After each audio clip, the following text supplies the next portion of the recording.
خشک ناریل کھانے سے جسم کی خشکی ختم ہو جایا کرتی ہے اور چہرہ چھائیوں سے بچ جایا کرتا ہے۔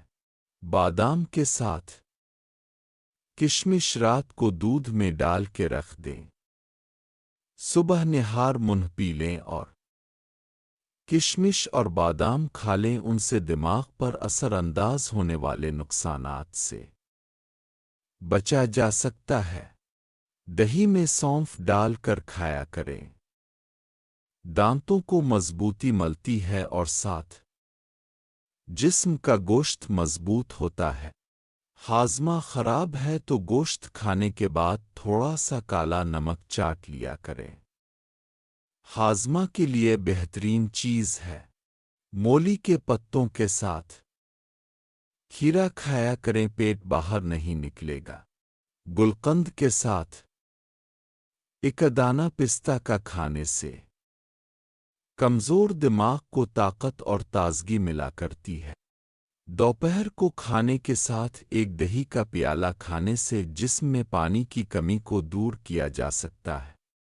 اگر منہ پک گیا ہے تو گائے کے دودھ کی جھاگ منہ میں لگائیں، منہ ٹھیک ہو جائے گا۔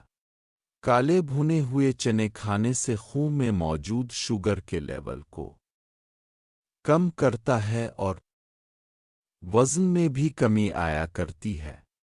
ادرک کو چوس کر ناف پر نچوڑ دیں، گردے کا درد جلدی ختم ہو جایا کرتا ہے۔ جسم کمزور نہیں ہو پائے گا۔ بس کھانا کھانے سے پہلے شہد میں تھوڑا سا زیتون کا تیل ملا کر کھا لو۔ سر کے بالوں کے گرنے کا خطرہ ہے تو پانی کے ٹب میں 1 کپ سرسوں کے تیل کا ملا کر بالوں کو دھو لیں۔ بال گرنے سے رک جایا کرتے ہیں۔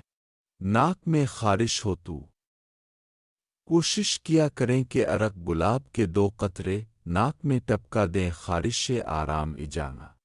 اگر جسم کے جوڑ درد کرتے ہیں تو کوشش کرو مولی کو پانی میں ابالی اور جوڑوں پر ابلا ہوا پانی لگائیں، درد کے لیے مفید ہے۔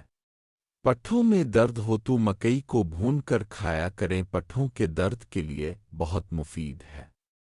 عضو جڑ سے موٹا ہو جائے گا، بس انڈے کی سفیدی کو نہار منہ کھایا کریں، ایک تو پٹھے مضبوط ہوں گے اور جسم کے جوڑ درد وغیرہ نہیں کرگے۔